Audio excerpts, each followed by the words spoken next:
I consider it my life's mission to convey the urgency of climate change through my work. I've traveled north to the Arctic to capture the unfolding story of polar melt, and south to the equator to document the subsequent rising seas. Most recently, I visited the icy coast of Greenland and the low-lying islands of the Maldives, connecting two seemingly disparate but equally endangered parts of our planet.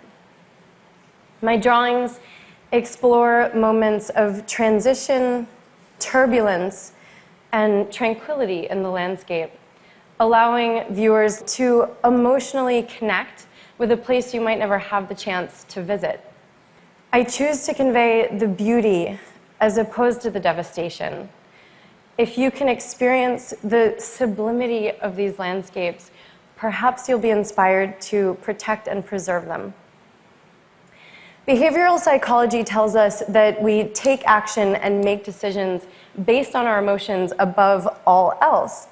And studies have shown that art impacts our emotions more effectively than a scary news report. Experts predict ice-free Arctic summers as early as 2020, and sea levels are likely to rise between 2 and 10 feet by century's end.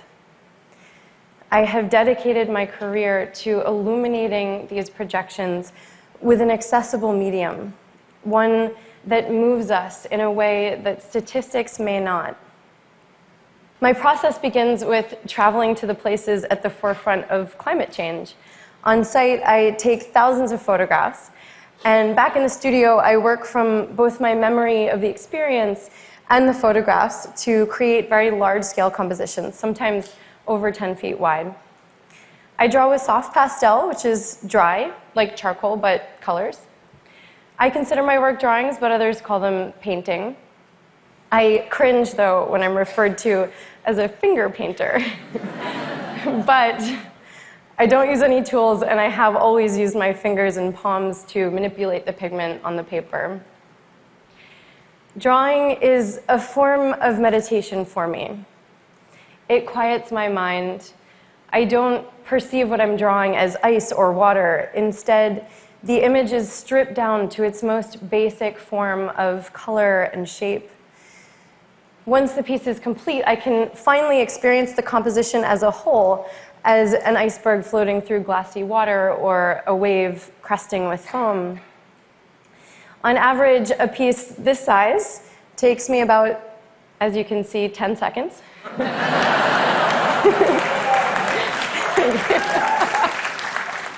Really more like 200 hours, 250 hours for something that size. But I've been drawing ever since I could hold a crayon, really. My mom was an artist, and growing up, we always had art supplies all over the house. My mother's love of photography propelled her to the most remote regions of the earth, and my family and I were fortunate enough to join and support her on these adventures. We rode camels in northern Africa and mushing on dog sleds near the North Pole. In August of 2012, I led my first expedition, taking a group of artists and scholars up the northwest coast of Greenland. My mother was originally supposed to lead this trip. She and I were in the early stages of planning, as we had intended to go together, when she fell victim to a brain tumor.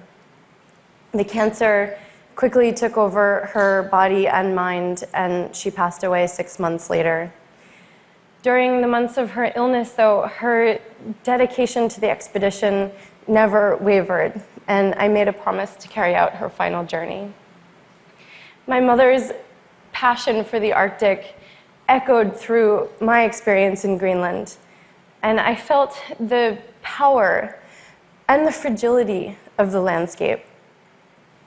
The sheer size of the icebergs is humbling. The ice fields are alive with movement and sound in a way that I never expected. I expanded the scale of my compositions to give you that same sense of awe that I experienced. Yet while the grandeur of the ice is evident, so too is its vulnerability.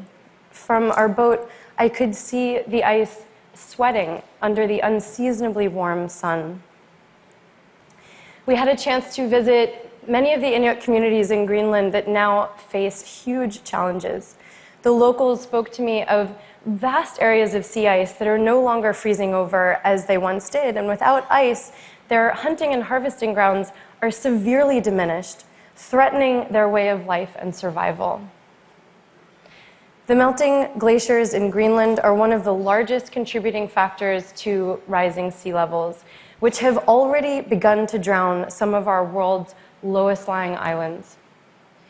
1 year after my trip to Greenland, I visited the Maldives, the lowest and flattest country in the entire world.